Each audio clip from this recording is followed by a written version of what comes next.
열왕기하 6장 24절부터 33절 말씀까지 보겠습니다. 열왕기하 6장 24절에서 33절 말씀. 24절 이후에 아람 왕 베나닷이 그의 온 군대를 모아 올라와서 사마리아를 애워싸니 아람 사람이 사마리아를 애워싸므로 성중이 크게 줄여서 나귀머리 하나에 은 80세겔이요 비둘기 똥 4분의 1 갑에 은 5세겔이라 하니 이스라엘 왕이 성 위로 지나갈 때에 한 여인이 외쳐 이르되 나의 주 왕이여 도우소서. 왕이 이르되 여호와께서 너를 돕지 아니하시면 내가 무엇으로 너를 도우랴. 타작마당으로 말미암아 하겠느냐 포도주 틀로 말미암아 하겠느냐 하니라. 또 이르되 무슨 일이냐 하니 여인이 대답하되 이 여인이 내게 이르기를 내 아들을 내놓으라. 우리가 오늘 먹고 내일은 내 아들을 먹자 하매 우리가 드디어 내 아들을 삶아 먹었더니 이튿날에 내가 그 여인에게 이르되 내 아들을 내놓으라. 우리가 먹으리라 하나 그가 그의 아들을 숨겼나이다 하는지라. 왕이 그 여인의 말을 듣고 자기 옷을 찢으니라. 그가 성위로 지나갈 때 백성이 본즉 그의 속살에 굵은 배를 입었더라. 왕이 이르되 사밧의 아들 엘리사의 머리가 오늘 그 몸에 붙어 있으면 하나님이 내게 벌 위에 벌을 내리실지로다 하니라. 그때 엘리사가 그의 집에 앉아 있고 장로들이 그와 함께 앉아 있는데 왕이 자기 처소에서 사람을 보냈더니 그 사자가 이르기 전에 엘리사가 장로들에게 이르되 너희는 이 살인한 자의 아들이 내 머리를 베려고 사람을 보내는 것을 보느냐? 너희는 보다가 사자가 오거든 문을 닫고 문 안에 들이지 말라. 그의 주인의 발소리가 그의 뒤에서 나지 아니하느냐 하고 무리와 말을 할 때에 그 사자가 그에게 이르니라. 왕이 이르되 이 재앙이 여호와께로부터 나왔으니 어찌 더 여호와를 기다리리요. 아멘. 다시 아람이 이스라엘을 침공했다고 했습니다. 그 위에 보면 선지자 엘리사가 아람 군대를 평안히 돌려보냈잖아요.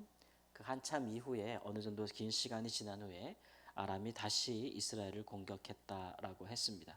그때 사마리아 이스라엘의 수도가 둘러싸여 가지고 오랫동안 포위되었다. 과거에는 이런 공성전이 되게 많았고 성을 오래 6개월 심지어 1년 2년씩 포위해서 장기전에 돌입하는 경우가 많았죠.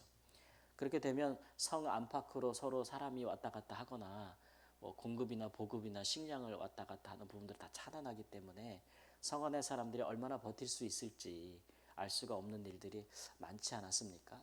이제 그런 일들이 일어났다. 그 성 안이 굶주려서 정말 구약 시대 때 사람들이 먹지도 않던 나귀머리 같은 경우 또 비둘기의 어떤 분비물 이런 것들 배설물 이런 것들조차도 식용으로 쓰기에 너무 비쌌다. 그러니까 이제 인플레이션이죠. 폭등하는 얘기죠. 이런 일들은 또 심지어는 어떤 부모들은 자기의 자녀를 먹는 일도 있었다. 살아있는 자녀를 잡았든지 아니면 아사된 자녀의 시신을 먹었든지 이런 일들은 근대사에서도 많이 찾아볼 수가 있습니다. 우리가 인터넷만 쉽게 검색하면 불과 100년 안에도 이런 일들이 전 세계에 여러 군데 있었음을 우리가 살펴볼 수가 있는데요. 이런 기근이나 흉년 또는 이렇게 포위된 상태에서 정말 혼란이 가중되는 사람으로서는 정말 상상할 수도 없는 일들이 전쟁 중에는 일어나기 마련인 것이겠죠. 그런데 이 일에 대한 책임을 놓고 이제 북이스라엘 왕과 아합의 아들이겠죠. 선지자 엘리사 사이에 그 책임 공방이 뜨겁습니다. 왕은 이 모든 일의 원인을 여호와로 돌리고 그리고 선지자에게 돌리게 되는 것이죠. 그래서 백성들 앞에 이 아합의 아들은 쇼맨십이 참 훌륭해요. 뭐든지 그 책임을 자기 자신이 지지 않으려고 하는 그런 의도성이 강해서 나만 장군이 왔을 때도 자기 옷을 찢고 또 이런 경우에도 옷을 찢어서 자기의 안에 있는 자기가 베옷을 입었다라는 슬픔을 상징하는 그런 상중에 입는 옷이잖아요. 그런 것을 입었다라는 것을 백성들에게 보여줌으로써 이제 백성들에게 어떤 동정심을 사는 것이고 이 일에 대한 근본적인 책임은 내게 있는 것이 아니다. 여호와에게 있는 것이다. 혹은 여호와의 종 하나님의 사람에게 있는 것이다라는 책임을 그렇게 돌리려고 하는 그런 의도가 다분히 보인다라고 할 수가 있겠습니다. 왜 그런 것이냐 그러면 여러 차례 하나님께서 수차례 수년 동안 아람 군대의 모든 침공을 막도록 선지자를 통해서 은혜와 긍휼을 베풀어 주셨잖아요. 그럼에도 불구하고 이제 북이스라엘이 그 일을 경고로 받지 않았다라는 겁니다. 어떤 사람이 많은 잘못을 하는데 그 잘못을 참아주고 또 기다려주고 또 그 잘못을 돌이키라고 여러 번 얘기하면서 그 잘못에 대한 책임을 묻기보다 계속 경고하면서 또 기다려주는 것은 그런 일들에 대한 좀 긍휼, 자비하심이라 할 수 있겠습니다. 그러나 그런 일들이 잘못해서 돌이키는 일들이 오랫동안 계속되지 않고 같은 일을 반복하게 된다면 나중에는 그 잘못에 대한 결과를 묻는 것이 그 전보다 훨씬 크겠죠. 그 책임이 훨씬 크겠죠. 이렇듯 이스라엘이 이방에 침공을 당하거나 혹은 기근과 흉년 같은 자연재해 이런 것들이 심하여져서 백성이 고통받는 것은 하나님께서 이제 모세를 통해서 이미 말씀하신 것처럼 이스라엘 백성들의 죄악이 그 땅을 가득 채우고 죄가 너무 관영해서 그 땅조차 그들이 살고 있는 땅조차 그들을 토할 수밖에 없을 때에 이런 일들이 일어날 것이라고 이미 얘기하셨기 때문에 선지자는 북이스라엘의 백성들을 긍휼히 여겨서 그들을 도우면서도 항상 이 일의 왕과 백성들에게 경고했다는 것이죠. 일에 대한 책임 공방이 이루어지고 있는데 이제 우리가 이렇게 본문을 자세히 보면은 왕의 입장에서 보면은 다 이게 선지자 잘못인 것 같아요. 왜 도와주다가 안 도와주냐 이제 이런 것이겠죠.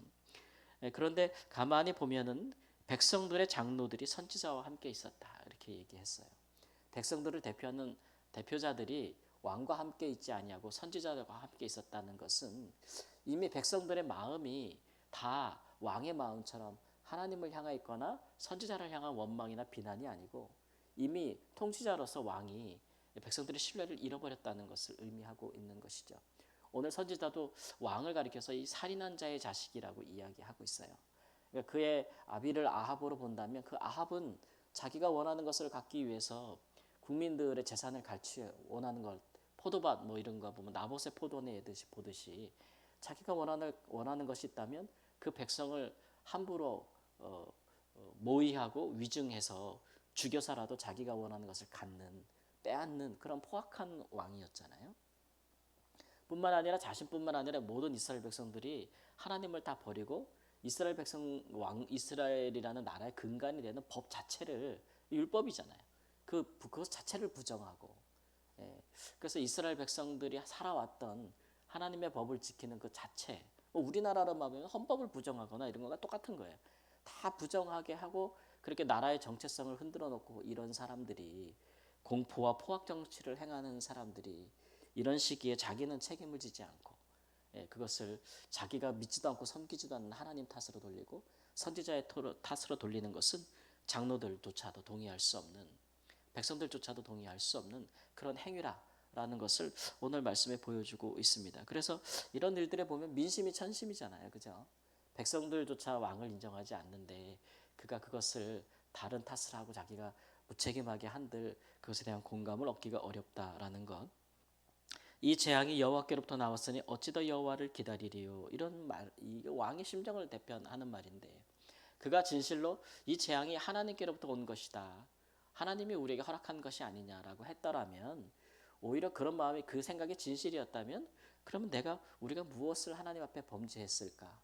잘못했을까? 라고 돌아보는 참 회개가 중요한 것이겠죠.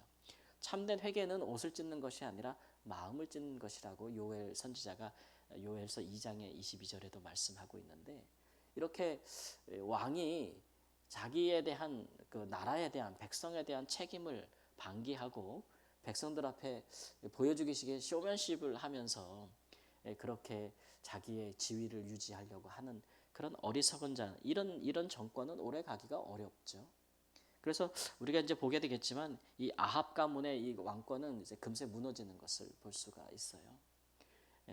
이런 것들이 이제 하나님 앞에서 아무리 그 지위와 세상적인 지위와 또는 어떤 권력을 가진 사람들이랄지라도 하나님 앞에서 교만할 수 없다는 것을 오늘 본문에서 분명히 이제 보여주고 있는 것이죠.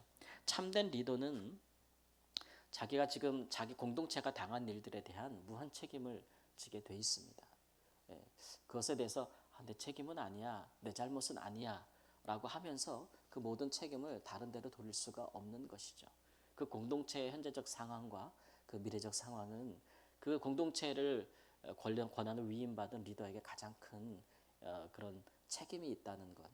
그리고 어떤 한 공동체에 이렇게 책임을 지으려고 하는 리더가 있다는 것은 그 공동체의 참 미래가 밝다, 또는 그 현재가 참 밝을 것이다라고 하고 있는 것이죠.